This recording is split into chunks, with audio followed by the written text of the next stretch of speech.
இன்னைக்கு 100வது நாள தாவேக அரசு நிறைவு செஞ்சிருக்கிறாங்க. தமிழ்நாட்டுல வந்து புதிய அரசு 100 நாள நிறைவு செஞ்சிருக்கிறாங்க. உங்களோட பார்வையில இந்த 100 நாள் எப்படி இருக்கு? 100 நாளில் இதை சாதித்தோம் என்று ஏதாவது ஒன்று சொல்லுங்கள். 100 நாளிலே பெரிய இமயமலை அளவுக்கு சாதனை பண்ண முடியாதுதான். ஒரு குண்டு அளவுக்கு சாதனை பண்ணியிருக்கிறோம். இது நாங்கள் செய்த சாதனை என்று வர முடியாது.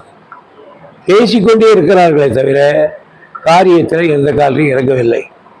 நாங்கள் இந்த மூன்று நாளில் அறிவித்த திட்டங்கள், நாங்கள் பெண்களுக்கெல்லாம் 1000 ரூபாய் சில பேருக்கு தான் கொடுத்தாரு. நான் யூனிவர்சிட்டி லேடிஸ் ஆட்சியில் வீட்டில் இருக்கிறவங்க, ஆஃபீஸில் இருக்கிறவங்க, வாத்தியாராக இருக்கிறவங்க, யாராக இருந்தாலும் பெண்களுக்கெல்லாம் 2500 ரூபா கொடுக்கணும் வாக்குறுதி கொடுத்தேன். அதை நிறைவேற்றிட்டேன்னா சபாஷ் ஒரு பேச்சு பண்ணலாம். அதே மாதிரி 6 சிலிண்டர் தரேன்னு சொன்னாருங்க. அதை நேர்த்திருந்தா பரவாயில்லப்பா, ஒரு 100 ரூபா வேணாம். அவங்க இந்த தேர்தல் வாக்குறுதி பக்கமே போல. எங்களுக்கும் மற்றவங்களும் நாங்கள் குறை சொல்லணும்னாலும் நாங்கள் சொன்னதாக எடுத்துக்கிட்டு பேசிக்கிட்டு இருக்காங்க. அதான் எனக்கு வச்சுக்கிறோம். அந்த ஆச்சரியம். நாங்கள் வேறதான் எடுத்து வச்சு பேசிக்கிட்டு இருக்காங்க. அதான் பார்த்தேன். அதே சமயம் பாஜகவோடு திமுக கூட்டணி வச்சிருக்குதுன்னு தாவேக கவர்மெண்ட் தொடர்ந்து சொல்லிட்டு வராங்க. ஆனா அதே தாவேக வந்து பாஜகவை வந்து எதிர்த்து பேச மாட்டாங்க. அவங்களுக்கு கொண்டு வர ஸ்கீம்ஸ் நாங்கள் சொல்லி இருக்கிறோம். திமுகவுக்கும் பாஜகவுக்கும் எந்த உறவு இல்லை, ஒற்று இல்லை. இது திட்டவட்டமாக சொல்லியிருக்கிறோம். ஐடியாலஜியே எங்களுக்கு ஒத்து வராது. எங்களுடைய கொள்கை மரபு வேற ரெண்டு ஒத்து வராது. அரசியல் அளவிலாவது உள்படுமா என்றால் அதுவும் எங்களுக்கு சரியா பண்ணல. ஏன்னா அவங்க ஒரு காலரில் அரசியல் எடுத்தாங்க. அது எங்கள் ஆட்சியில் எனக்கு பிடிக்காது, எங்களுக்கு பிடிக்காது.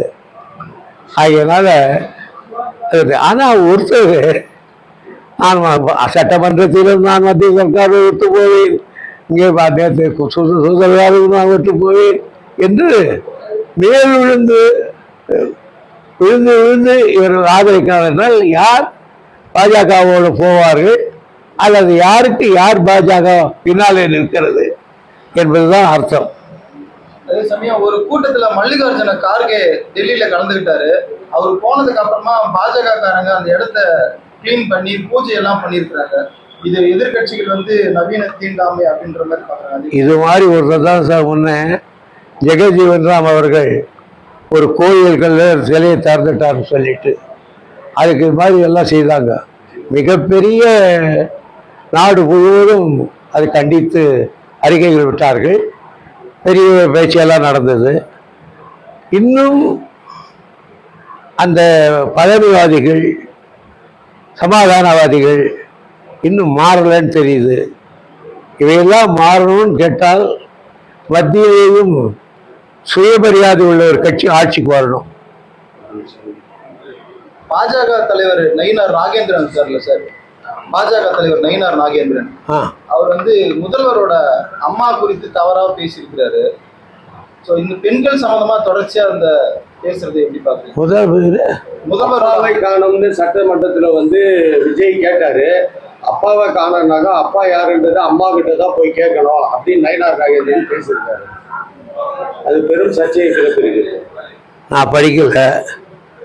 நயினார் நாகேந்திரன் அப்படி பேசக்கூடியவர் அல்ல. கொஞ்சம் நிதானமான சுபாவம் உள்ளவர். ஆனால் செயலிடம் அப்படி இருக்கணும் என்னவோ தெரியல. நீங்க ஏற்கனவே ஒரு டிவியோட இன்டர்வியூல சொல்லியிருந்தீங்க, எம்ஜிஆர் இன்னைக்கு இருந்திருந்தா எம்ஜிஆர் வந்து வருங்காலத்துல அதிமுகவை திமுகவோட இணைக்கிற முயற்சியில் இருந்தாருன்னு சொல்லிட்டு ஒரு பதிவு சொல்லியிருந்தீங்க. இன்னைக்கு அதிமுக இருக்கிற நிலையில எம்ஜிஆர் என்ன பண்ணியிருப்பாரு இல்லையா? எம்ஜிஆர் இருந்தா இன்னைக்கு இருக்கிற அதிமுக இருக்கிற நிலையில அது இருக்காது. எம்ஜிஆர் இல்லைன்னா அந்த நிலை இருக்குது, எம்ஜிஆர் அந்த நிலையில் இருக்காது.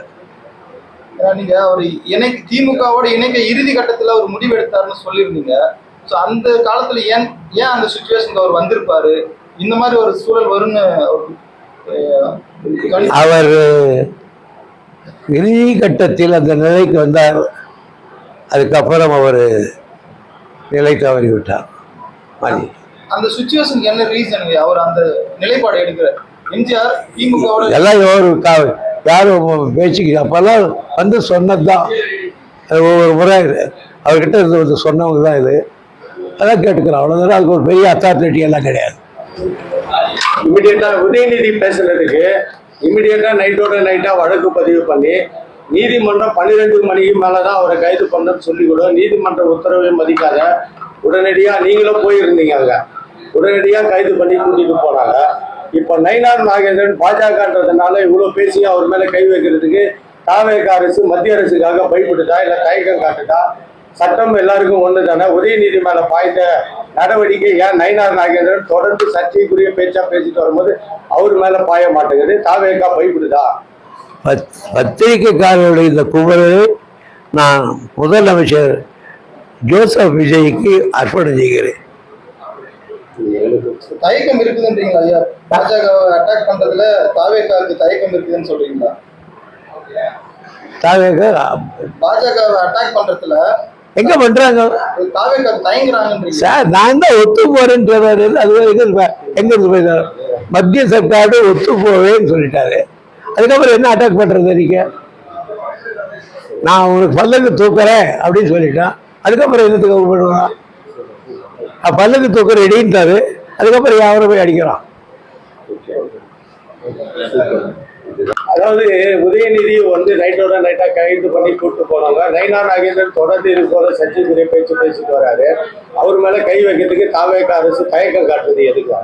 நயினார் நாகேந்திரன் மீது கை வைத்தால் இந்த ஆட்சியை ஒரே நாளில் மத்திய அரசு முடிவு கொண்டு வந்து விடும். அதனால கை வைக்க முடியும். அதான் சொல்லிட்டு